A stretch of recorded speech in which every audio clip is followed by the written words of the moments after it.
Welcome, community members, to Cellar 303, and your Masters of Wine tasting for this cellar are Igor Ryjenkov, Jackie Blisson, and myself, Louise Wilson. So this cellar covers the regions of Chablis, Champagne, Rhone, and Scotch.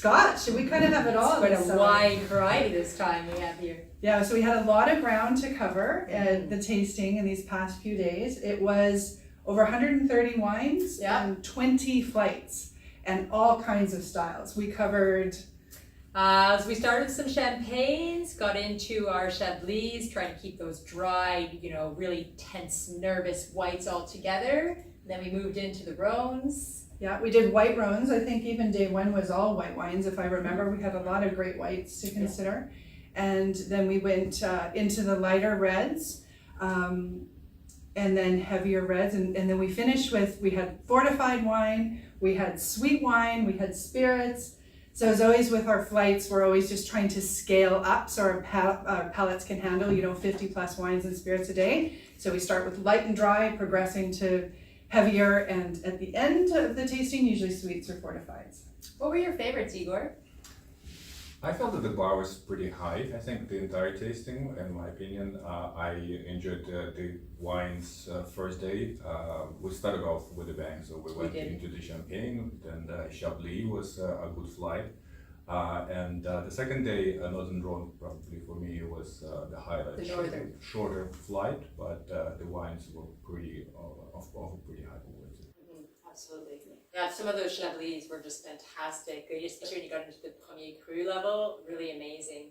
And I'm a big Rhone junkie, obviously. I lived in Gigondas, in Avignon and Gigondas for 8 years, so I love Rhone wines. And I thought south and north, there were some real standouts. Absolutely. Yeah, going back to your comment about champagne, I agree. There was a vintage champagne from 2013 that I was really keen on. It really was showing some evolution, lots of autolytic character, some of those nutty, cheesy notes that you get with Chardonnay as it evolves, and that was one for me for sure. And there are some magnums. Oh yeah, of course. That's fun for parties, for end of year, to be able to offer some of those champagnes and magnums. It's fantastic. And considering this is our 50th year, it's a great opportunity to grab a magnum and celebrate with some of your fellow commune members or friends and family. Absolutely. Yeah, so just to talk a little bit about what regions and what grape varieties are covered in this cellar. It's a lot, as we mentioned. So of course we talked about Champagne, Chablis. We actually tasted a new producer from the Mosel as well, which might show an appearance coming up in one of our web-only exclusive pop-ups soon. So there were some pretty exciting wines from the Mosel, and it was some fantastic Rieslings, which the Mosel's known for. And the Pinot Noir as well. That was great, wasn't it? Yeah, that was a surprise. Yeah. It was very good. Yeah, really great Pinot Noir. And then there was a beer and Auslese, so a late harvest sweet wine that I personally really liked as well. I love that. That was amazing. And then into the Rhone, so classic northern Rhone regions, focused on Syrah. Some of them had a little bit of Viognier mixed in with them, but we had Hermitage, Gros Hermitage, Côte Rôtie, Cornas, and then Southern Rhone. What did we taste there? We did a lot. We had a lot of the different Côte d'Or village appellations, like Plan de Dieu, for example, Chusclin. We also, absolutely. Baccarat, Gigondas, of course, Châteauneuf-du-Pape. So we really covered the gamut, I'd say, in Southern Rhone. So in the Southern Rhone, obviously, we're talking blends here. We've got Grenache dominant, and then Syrah and Mourvèdre giving the backbone to the blends. Yeah, and those Châteauneuf-du-Pape, we tasted a couple that really stuck out for me. Absolutely. Yeah, real showstoppers. And then, of course, we have the wines that come from the entire Rhone appellation, whether it's Côte de Rhone Village. We tasted quite a few of those, and those can offer really good value. So I think we have some gems in there. Yeah, Rhone is really known for that. I think it's value. And I think, especially when people ask me for a recommendation for wines that are going to be general crowd pleasers, I always recommend those light Southern Rhones, white and red, because I've really never found somebody who doesn't like those wines just for everyday sipping. They're fantastic. Yeah, something for everybody, isn't there? Yeah, that's great. And then not to forget our long-term Scottish whiskey producer. We tasted some great whiskeys this cellar, and you may find that they're expanding their portfolio offer coming up Ooh. soon. So there's some exciting things to watch for there. So I think one other thing that we wanted to just talk a little bit about or share with the members is, your background or your philosophy on wine tasting, any particular specialties or areas that you're focused on or have been in the past. Yeah, why don't we start with you? Well, I am a Burgundophile. I did my initial wine studies in Burgundy, in Beaune. I lived there for 4 years, so I love the whites and red wines of Burgundy. Also, the Rhone Valley is big for me, Champagne. I think every good meal should start with a bottle of champagne. If I had the budget, I would do that. And I love a lot of Italian regions as well, especially Piedmont. So these are really my loves in wine. Jura as well, I'm a big Jura fan. Italian and French are really my bias, but I'm open. And how would you answer that question, Igor? My personal background as a buyer has always been in European wines, and I think that's where my palate sort of feels at home the best as well. So it wasn't quite by accident. So I was aiming to be a European wine buyer, and classic regions of France, probably like more or less the broad list.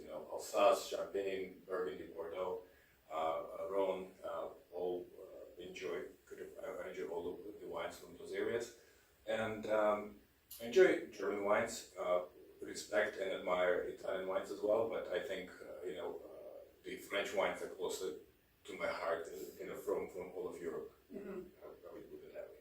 That's great. And for myself, I can't really put myself in any one particular lane. I like value. You often hear me writing about that and talking about that. And to me, value isn't necessarily attached to a certain price point. When I say value, I'm not just talking about the more entry-level wines. I look for value across the board. And when I see a wine that's over-delivering on price, whatever the price is, I get really excited. So you usually end up hearing about that in my tasting notes. What about a style of wine, though, in terms of higher acid, lower acid, lighter, more full-bodied? I honestly can't say that I'm really in one lane versus the other. I like wines that are well made, and so whether it's a few months ago tasted some outstanding Barolo, super exciting. But then I can get equally excited about like a sweet wine, like I just mentioned from the Mosel producer. So like I truly can appreciate wines from across the board as long as they're well made and they're delivering good value. Yeah, I think probably good quality wine from anywhere, I'm happy to kind of drink and enjoy as well. But still, I think I'm probably more Eurocentric, all that stuff.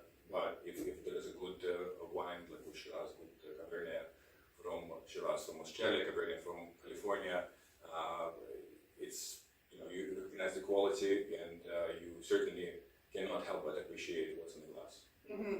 And it really is all about the whole wide world of wine, isn't it? Sure. Like all the different experiences. Like for me, that's what really attracts me about the whole category. There's so many different wines out there to try. It's an interesting question, Jackie, you asked, because basically, for me too, there is really not a specific box where I'm the happiest in terms of the acidity, the body, the weight, the length.